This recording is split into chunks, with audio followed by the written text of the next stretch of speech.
I want to welcome everyone to another of our Spirit Way Project podcasts. This is Mason Winfield, your host for today. And as you know, with Spirit Way Project, we try to address the roots of the paranormal. You know, I'm not a big fan of these top-down solutions to anything. I'm a roots-up guy.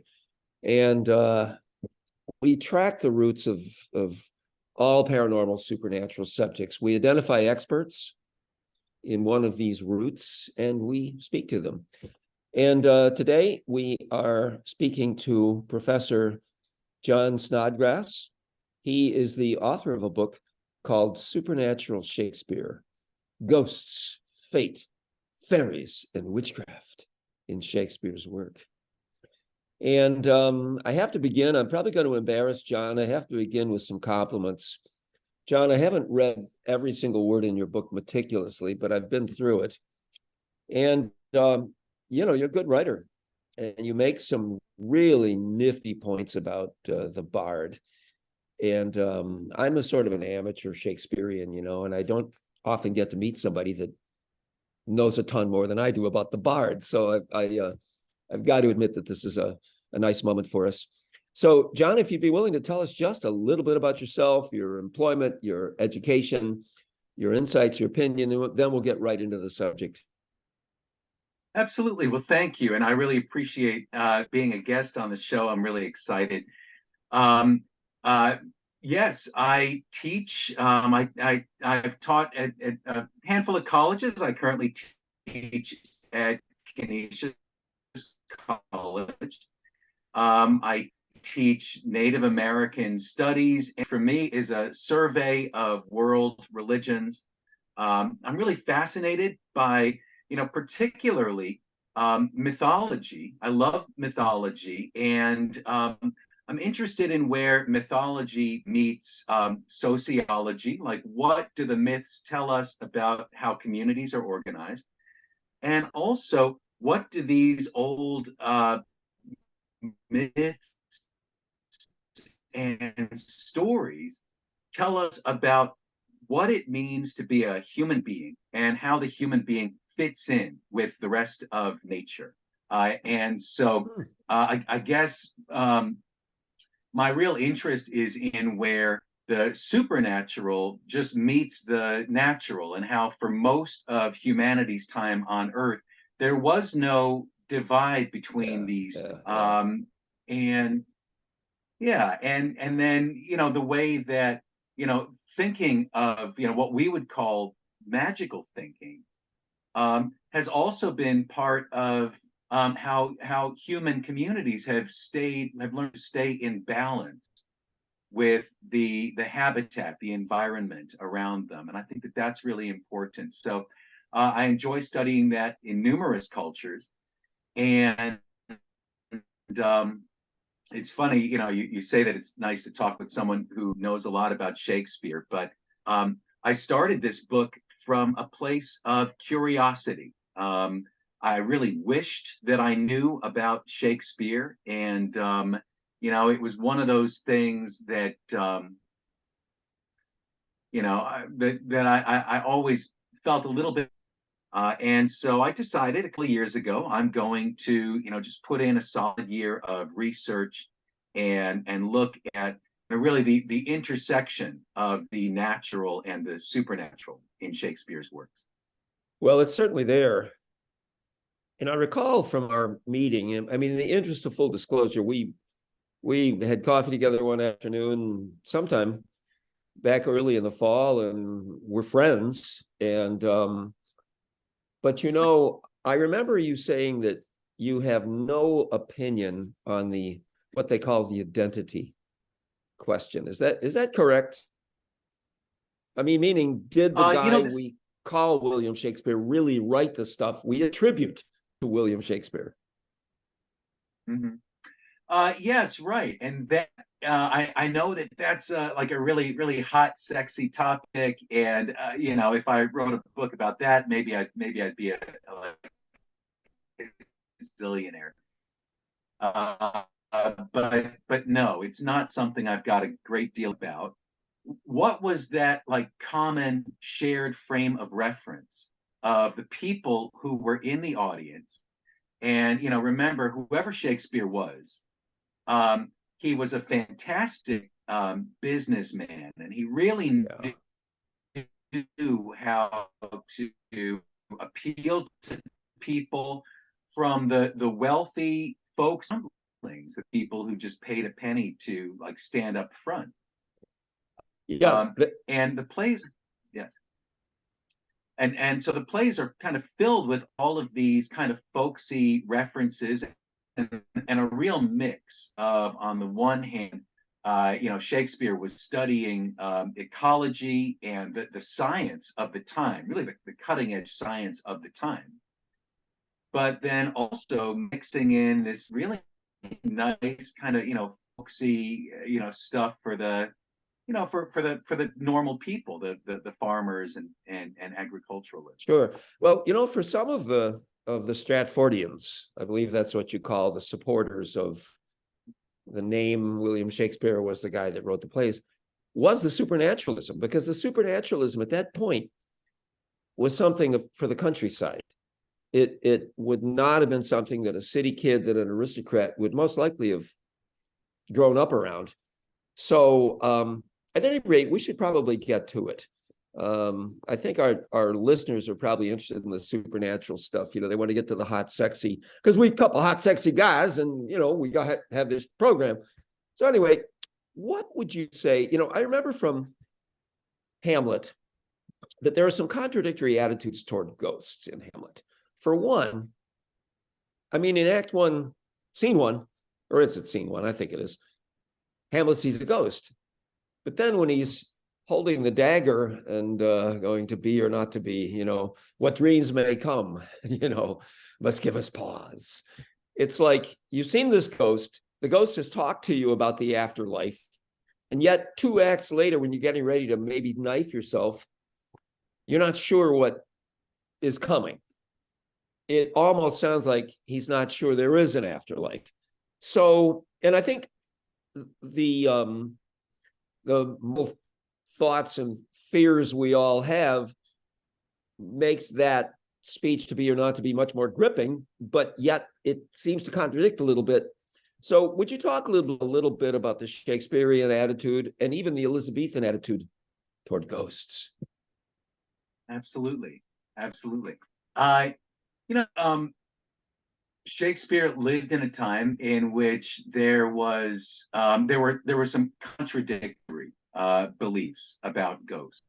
On the one hand, there was a belief that that people who had committed suicide, or whose death had not been avenged, that these vengeful spirits were going to be stuck walking the earth. And so, on the one hand, Hamlet wonders if this ghost that he sees is his father, condemned to do this. And that's kind of what the ghost tells him, is that he's been, burning in a sort of purgatory, and that he needs his death to be avenged. On the other hand, there was this other popular belief at the time that that devils, that kind of mischievous, shape-shifting spirits, would come down to earth and mislead people.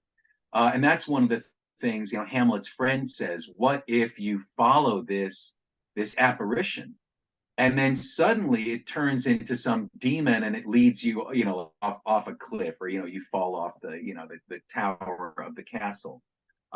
So there's this question about this, and interestingly enough, the play does not resolve it. The ghost does not come back in the end to say that the ghost is satisfied or avenged. We don't get any kind of ghost even after Hamlet does all of this stuff. So even William Shakespeare, but he ultimately leaves it open ended. Hey, John. Yes. I can think of another reason for people in Shakespeare's day to be very suspicious of ghostly apparitions. You know, I think it may be post-biblical tradition. I'm not sure this is in the Bible, but I think mainstream Christianity of Shakespeare's day had the belief that the human dead go instantly into a sleep state. They go into, what is it, limbo, or it's not purgatory. They go into a sleep state.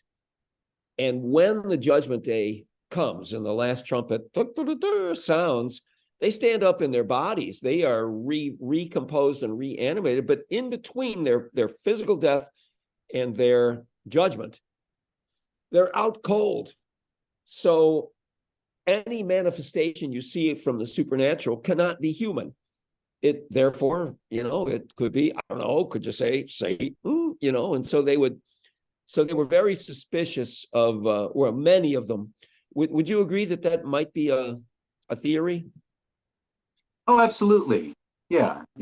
Well, and what's beyond, what's in the afterlife? That is something, that's a long time global fascination, and some of Hamlet's speeches are about that. The one about what dreams may come, may pause. Yeah, might refer to that idea that a person is kind of stuck, that maybe like the afterlife or maybe purgatory is just lying in the ground having regrets.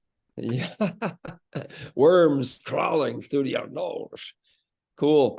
Hey, we can't escape this discussion without talking about the witch play.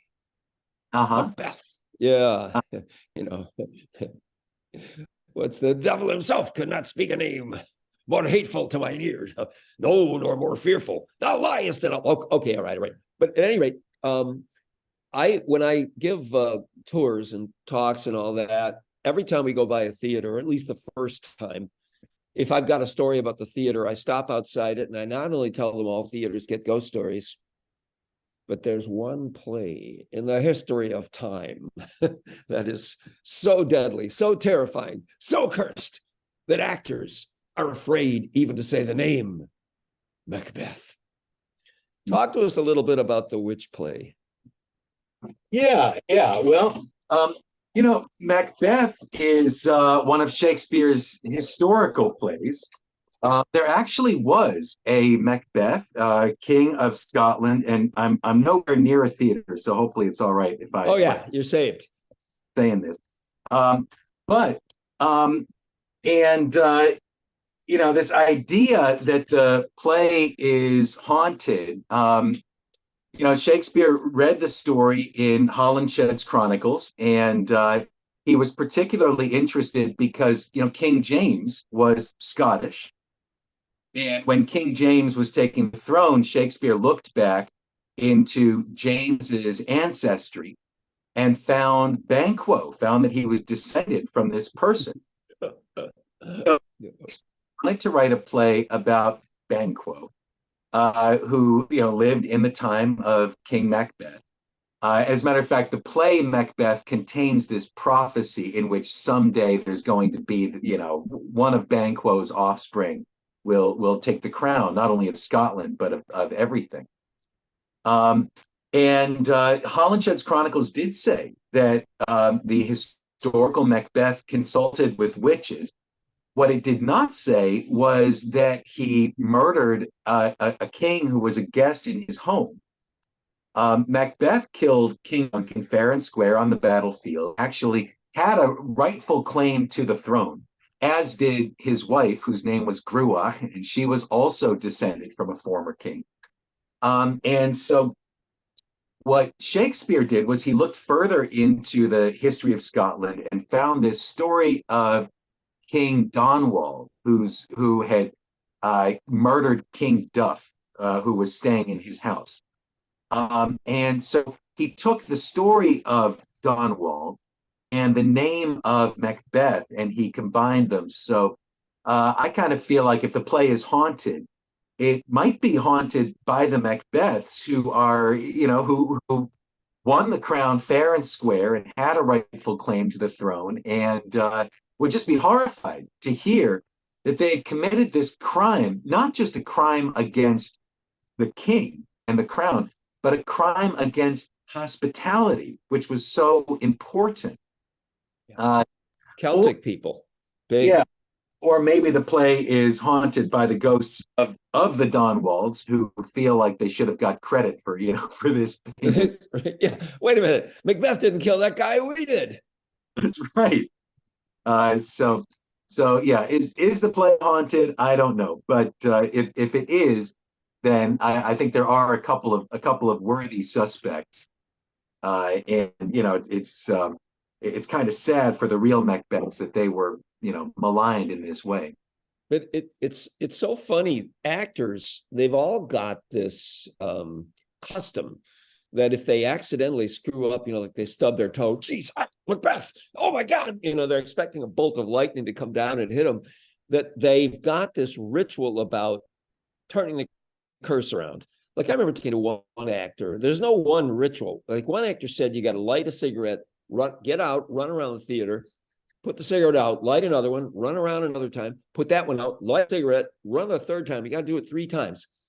But I think the number one accepted technique for saving yourself if you screw up and say Macbeth in the wrong place, which would be in a theater when you're not doing the play.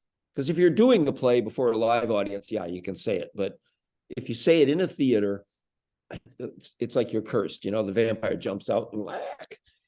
But there's an accepted line from an equally powerful play, Hamlet, that can save you. And that line is, do you know what the line is, John? You probably do. It's one of 20, but the line is, if I heard it, angels and ministers of grace defend us. Yeah. I like that. Yeah, angels and ministers of grace defend us. Okay. Now, Hamlet was also a historical figure, and probably lived at about the same time as Macbeth. That's right, Denmark, Elsinore. I think with theater and ritualism, it's fun to talk about and to kind of be playful with it, but also I think we need to remember that theater, as we know it, was born as a seance, as a way to bring back the spirits and to bring back the dead, to inhabit performers, the bodies of the living. Greek drama was a ritual, and it really came from summoning the spirits of the heroes and the villains, and giving them a chance to stand trial in front of the chorus, who was like a jury. I think that. Where do you get that? That is cool. Well, did you invent that theory? I came up with it. I couldn't. Jesus.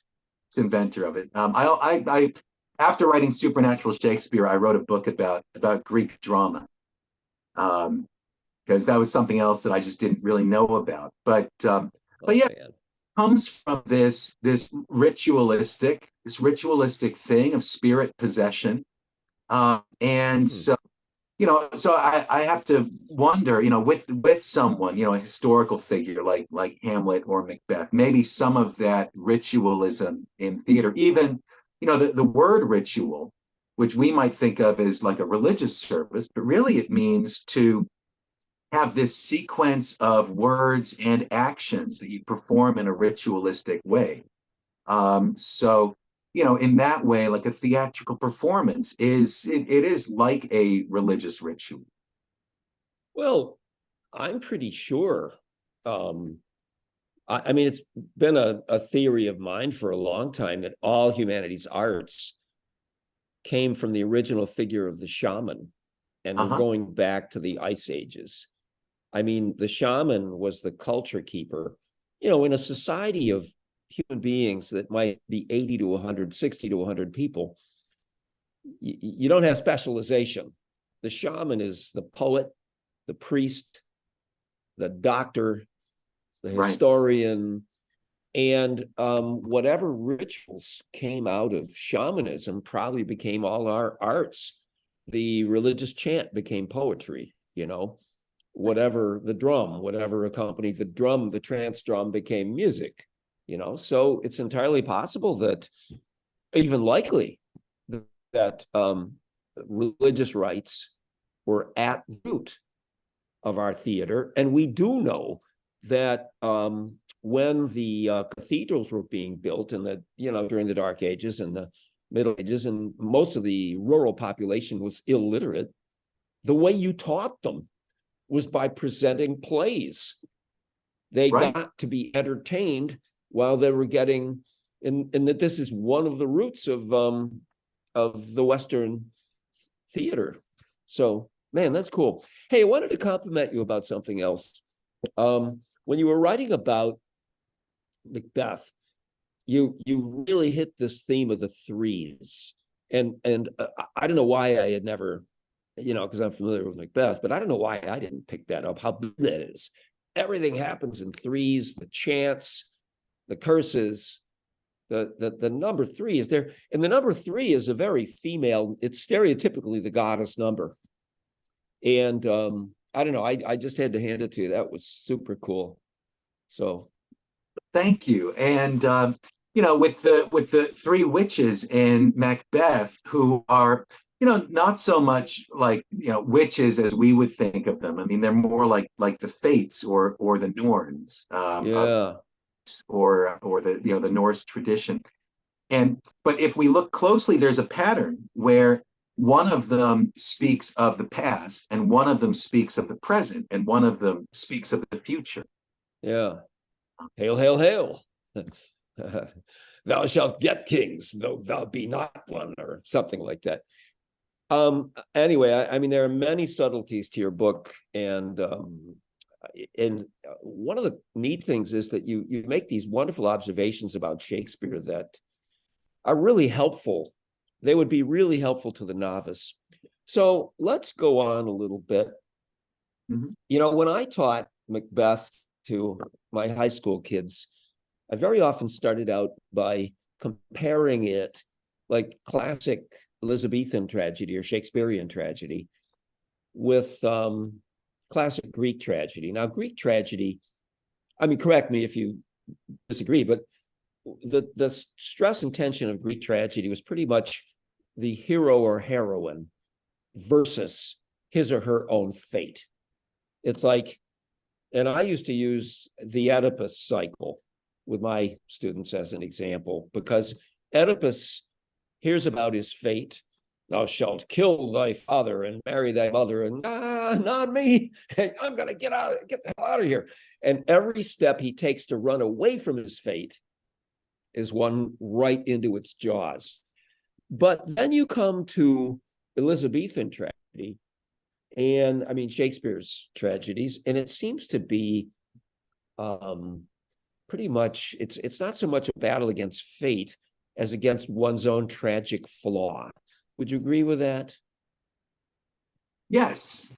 Right. I mean, and in the case of Macbeth, he's got this inadequacy, and he's got some some like masculine inadequacy that makes him. Yeah, his wife kind of knows which buttons to push. That's right. Yeah, and she goes after his manhood. Yeah, but screw thy courage to the sticking point and will not fail. And right. Things like, I haven't sucked and I know what it is to love the babe that milks me, or whatever. And you remember the old commercial, the anti-drug commercial, where this really tough looking guy holds up a red hot frying pan and 2 eggs and goes, okay, once again, holds up the eggs. This is your brain. This is your brain on drugs. And they're, I used to teach, like, this is your brain on Lady Macbeth. This is your balls, it's like what she said. She got this line about what basically what did she say? lost thy wits in folly or something. It's basically what? Lost our balls in madness. I mean, she knows which buttons to push. Well, that was hysterical. You were a man. This is what a man would do. Yeah. Oh, yeah. That's right. She keeps coming after him. And then I've had girlfriends like that. Yeah. And and she also does this thing where she kind of like she I don't know, like ungenders herself.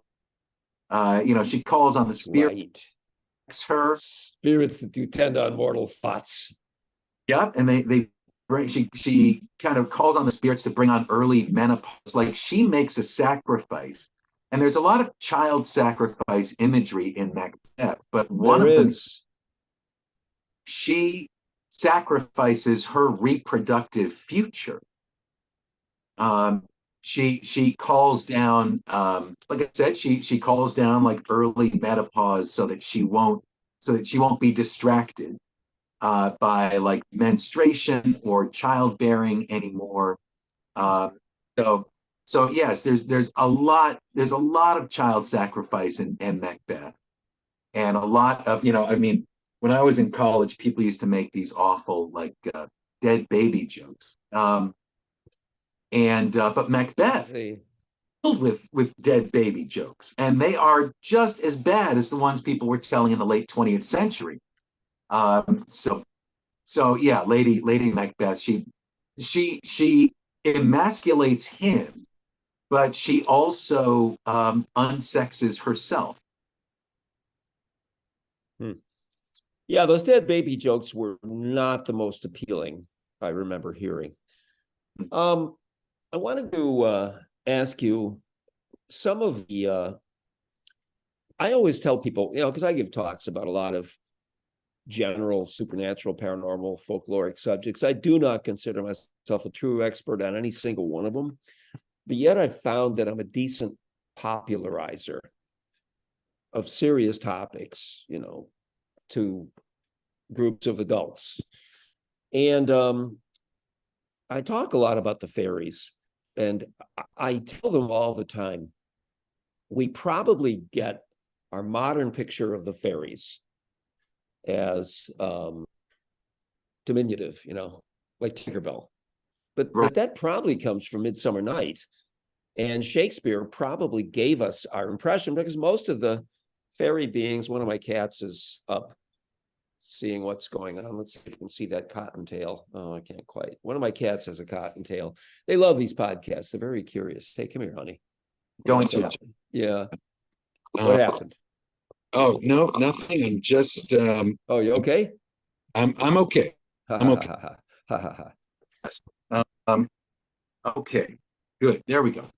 All right. So English fairy lore, interestingly, in Midsummer Night's Dream, the fairies are as large as people. Over Titania. Oberon, yep, and Titania. And then at the same time Shakespeare was writing Midsummer Night's Dream, he was also writing Romeo and Juliet. And that is where we encounter Queen Mab, the tiny fairy, who can sit in a nutshell, whose chariot, is a nutshell. So in Midsummer Night's Dream, the fairies are seen on stage interacting with people. And so you've got live performers. And that was the older belief, was that fairies were human-sized, or like maybe a little bit small, but like the size of people. And then in Romeo and Juliet, in this Queen Mab monologue, he doesn't need to show the fairy. And so she's tiny. And that really became a major influence on fairy lore and this idea of these very diminutive fairies. Well, I'm sorry. They think a lot of the origins of the fairy mythology, at least in the British Isles, is probably Celtic. And I don't know how much you studied of that, but really, if you go back to the Celtic writing from around the time of Christ that was preserved by the missionaries, this oral tradition, they don't feature a lot of different size-morphic fairies. I mean, the other race with extra powers is human-sized at least. They are beyond us.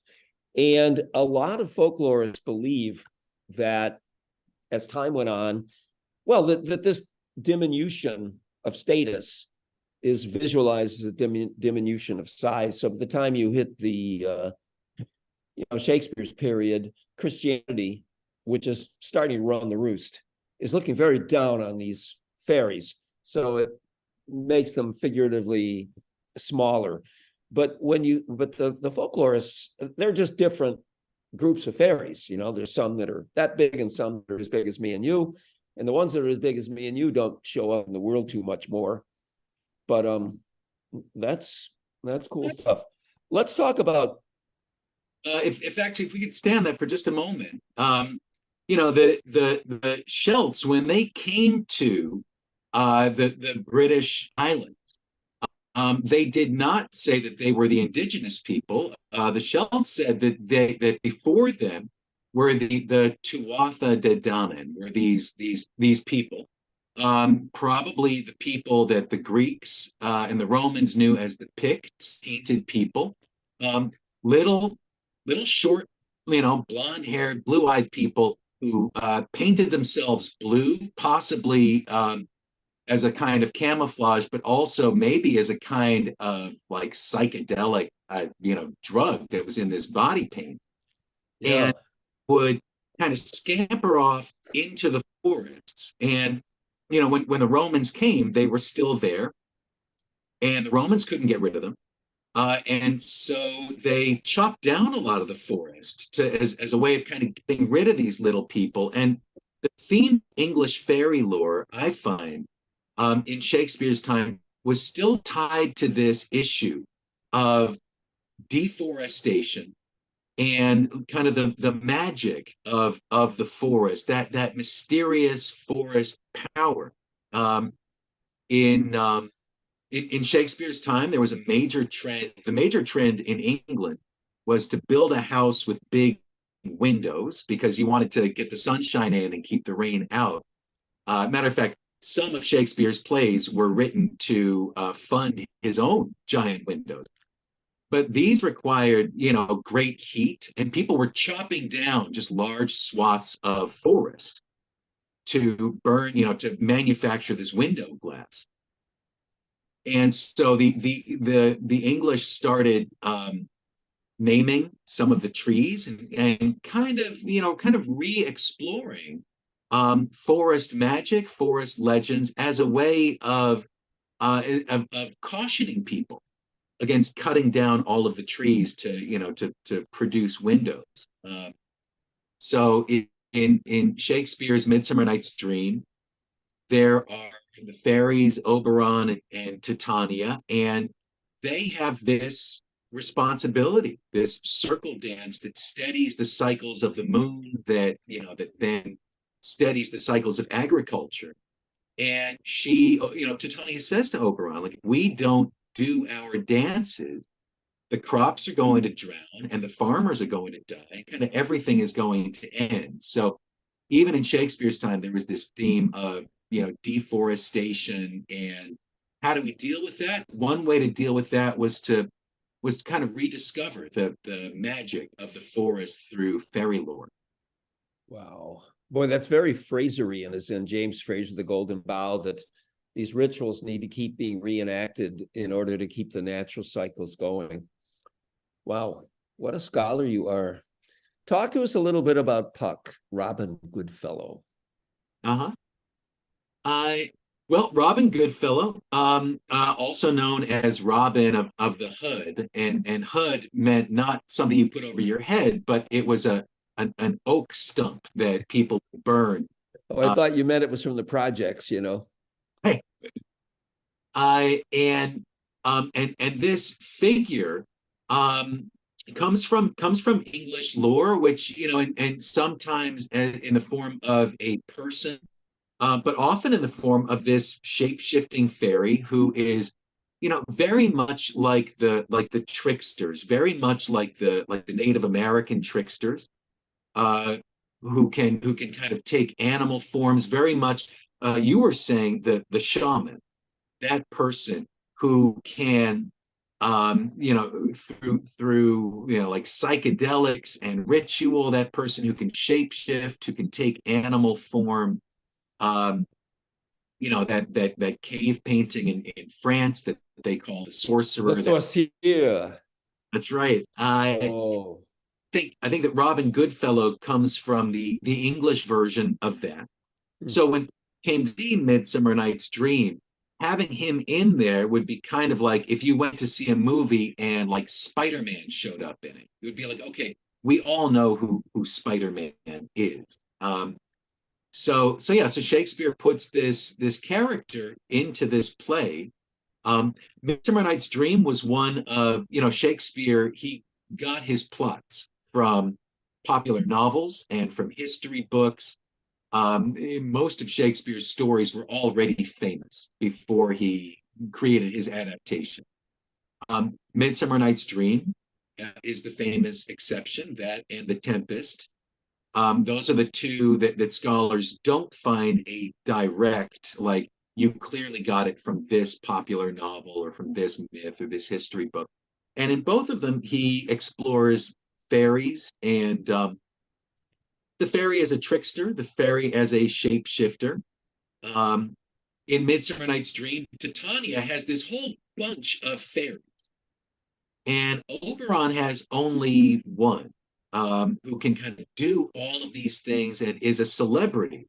In the first time we Midsummer Night's Dream, another fairy says, like, "Oh my goodness, it's you," and starstruck, and she's like, "Are you the one who can like transform into a stool and then somebody sits on you and you disappear, and you can transform into like a crab apple and like float in somebody's like ear, Thou speakest aright. I am that merry wanderer of the night. Yeah, that's absolutely it. So he was already famous, and then in the play Midsummer Night's Dream, Oberon wants to get another one, or maybe he wants to replace Puck. He wants a new henchman, and Titania has adopted this child, this changeling. And Oberon demands it. He says, "I want this child to be my new assistant." And that is why he refuses to dance with her. And interestingly, in the play, the two of them are evenly matched. There's no hierarchy between them. He can tell her what he wants, but he can't tell her what to do.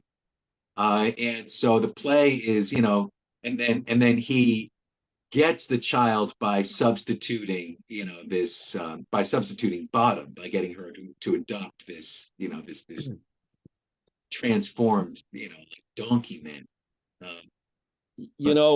There are more sinister interpretations for Oberon's uses for that child.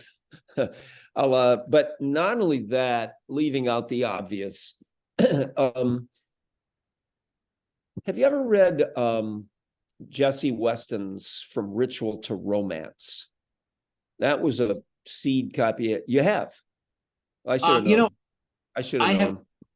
I've got a copy of it in the other room because it was in Apocalypse Now, sitting next to The Golden Bough. Oh wow. Well, It finds Kurtz, and then it's also in The Fisher King. So I know two of my favorite movies feature that book, and I haven't read it yet, but yeah, I will. It's not really very long, but it's dense and it's just full of imagery. Apparently, I mean, this is where I get it. I don't know the Vedas very well, but apparently this tradition of a human escort who's fully human and fully mortal. They're never going to be, but they're in the entourage of a fairy king, or and they just like having beautiful princes and princesses as their servants. So, hey, we're going to wrap up in about 8 minutes. So I've got to move on to something. Let's talk about the figure of Prospero. And before we do, I'd like to mention something. It's like the classic thinking about magic is that there's fundamentally two kinds of people who do magic. One of them is the category of people who would make magic the way you or I would. It's like a cookbook. You know, you get the ingredients, you get the spell book, and you follow the instructions, and you make magic that way. But there's other wizards and witches who have the power within them. They just go zap, you know. And it's pretty clear that Harry Potter is a confused, he's a morph of these, you know, so he's not one or the other. But Prospero in The Tempest is very clearly the type of witch or wizard who uses the implements. I mean, you take his book away, you take his staff away, he's powerless. But talk to us a little bit about Prospero. His name means hope, right? Or fortune. Yeah, I think fortune. You know, Prospero, he's a difficult character for me because we keep hearing that he's got this knowledge, this like arcane and maybe useful knowledge, but he's so kind of self-obsessed, and you know, he's so fixated on his vengeance, primarily on his brother, and also in kind of like using his daughter as a ticket off the island. I'm getting analogies to the Beverly Hillbillies, you know, well, we got LMA and but you know, an interesting thing about Prospero, Shakespeare, he's got this element of Medea. Shakespeare kind of used this monologue that Medea gives in Ovid's Metamorphoses, and gives it to Prospero. And so this is when Prospero talks about how he has raised the dead and changed the direction of the tides. And Shakespeare really had this fascination of Medea, who he wrote about in the Taming of the Shrew, and in some of his other plays. So I find that really fascinating. And there was a film where Helen Mirren played Prospero, a female Prospero. oh wow, I'd watch her play anything. Yeah, and one hot woman. She was she was a wonderful, wonderful Prospero, and I thought really gave something, something interesting to that role. But I find, I watch the Tempest, and I want more from it than I get from it. But I do think that it's interesting that Shakespeare, kind of there toward the end of his career, he wants to bring back these themes of fairy lore and witchcraft, and that this guy is willing to, he gets what he wants, and that he's willing to give up his magic. John, this is such beautiful stuff. You are such a fine scholar and such a great teacher. Unfortunately, we have to wrap this program up. My only consolation is that we'll have you on again, and maybe we'll start talking about some Native American stuff, and that would be really fun. Are you up for that? Join us again? I would love to. Oh, that's spectacular. Okay, my friend, I want to thank our guest, Professor TJ Snodgrass, the author of a number of really cool books. And, he's agreed to be our guest again. But for now, this is Mason Winfield ringing off for Spirit Way Project. I want to thank everyone for listening and for being part of our efforts to create a more peaceful world. Cheers to all.